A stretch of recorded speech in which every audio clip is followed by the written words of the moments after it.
In today's video, I'm going to teach you how to delete admin team member from Zendesk.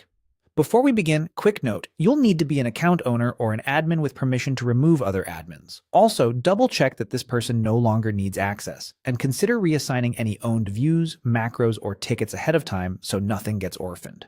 Start in the Zendesk agent workspace. At the very top of the screen, look for the product tray, the small drop-down arrow in the header.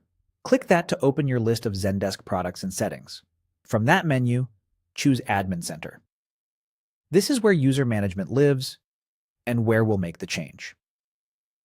Inside Admin Center, go to People. This section lists your team members. If you're working with a large team, the search bar and filters can help you quickly locate the right profile, but the key is to open the record for the admin you intend to remove. Next to the person's name, click the three dots to open the More Actions menu. From that menu, select Manage in Support. This takes you directly to the user's support profile, which is the place where deletion is performed. On the user's support profile page, look again to the top area and click the drop-down arrow. That reveals the account actions available for this user. Choose Delete. Zendesk will prompt you to confirm, and this is your last chance to verify you're removing the correct account. When you're certain, click Confirm. That's it. The user is now deleted and will immediately lose access to your Zendesk instance. Any sessions they had open will be closed.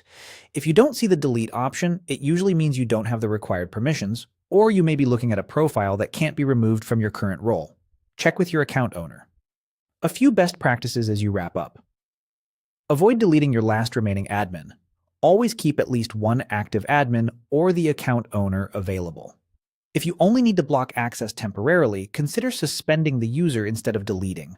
But if your policy requires full removal, deletion is the right call.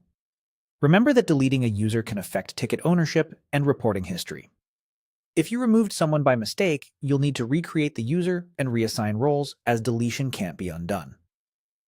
Thanks for watching. Follow these steps anytime you need to securely remove an admin from Zendesk.